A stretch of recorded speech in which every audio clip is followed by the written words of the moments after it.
I got one for you. I got another good one. This is a pretty famous story up in Veelflicken. It's a real famous story. This didn't happen to me, but I knew the guy it happened to. Actually, I knew both people it happened to, and I knew the MP that arrested him. So, dude is a squad leader, and one of his troops has this dog. Everybody hated this fucking dog. This dog was black, and it had these 2 white marks like eyebrows. It was the creepiest fucking dog in the world. I'd be sitting there drinking coffee at 2 in the morning, look out my fucking patio window, and that dog would be sitting there staring at me like, one of these days, that dog is going to tear my fucking throat out. The squad leader told me they'd go over to his house and get drunk, and sometimes you'd wake up, and because you were falling asleep on the floor, and the dog would be sitting on your chest, staring into your face. And it was a big dog. So, this thing wasn't light. They were like, your dog's trying to fucking kill me. That's when I saw it one time. I went over to his house, got drunk. I wake up and the dog's sitting on my fucking chest. I can't breathe. And it wouldn't get off me. I had to punch it in the fucking neck. So dude's in there shaving one morning, and this guy walks in and goes, I need to go to mental health. Well, what's going on? My dog? His squad leader's like, yeah, I know that fucking dog. I hate that fucking dog.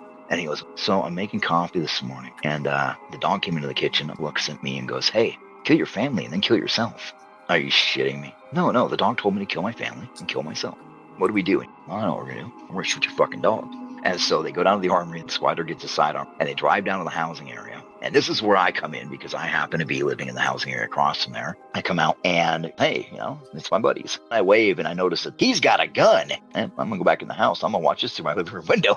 I open the window. I look out just in time. And I can see 1, 2, 3 open the door. And I could see it plain as day because of my angle. This dog is sitting right in the opening of the door with a baby's onesie in its mouth. What does dude do? He mag dumps the dog with an M1911 A145. Just mag dumps it. This dog had the most shocked expression in the world. So I run across the street. Call 911. I fucking grab my pistol off the counter and run across the street because, okay, we got gunfire. Either they're about to murk his wife and baby, and I'm about to get in a firefight with my 2 friends, or I'm going to provide backup. And so I go in there, and I hear the wife screaming, and I'm like, fuck, they're going to murk his wife. I come around the corner, and dude's got his wife kneeling down, holding on to her, and the wife has the baby, and the wife is bleeding from her leg, and the squad leader's fucking putting a tourniquet on her leg, and the hallway and the house is fucking trashed. Cushions are ripped up. And the wife calms down. I'm like, what the fuck is going on? Because I'm standing there like an asshole in a pair of fucking boxer shorts with a fucking empty cup of coffee in one hand and a fucking live 45 in the other. The wife looks at me dead in the eye and goes, the dog, it came in the room when I was breastfeeding the baby, and it looked at me and it said, I'm here to kill you. So I did what any reasonable, logical, scientific man would do. I walked back in and put 4 shots into that fucking dog's head.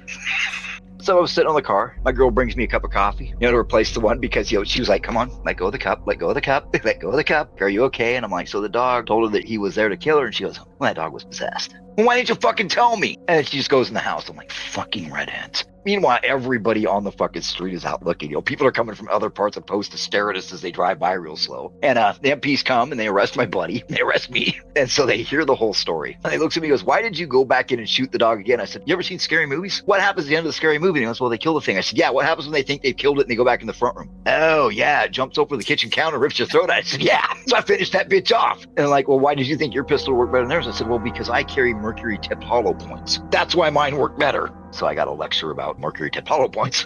But everybody I talked to that knew that dog, you would ask them, you think the dog really spoke to her? And they'd look at you for a long moment and go, yeah, it did. And the dude got a cat, and that cat never talked to anybody.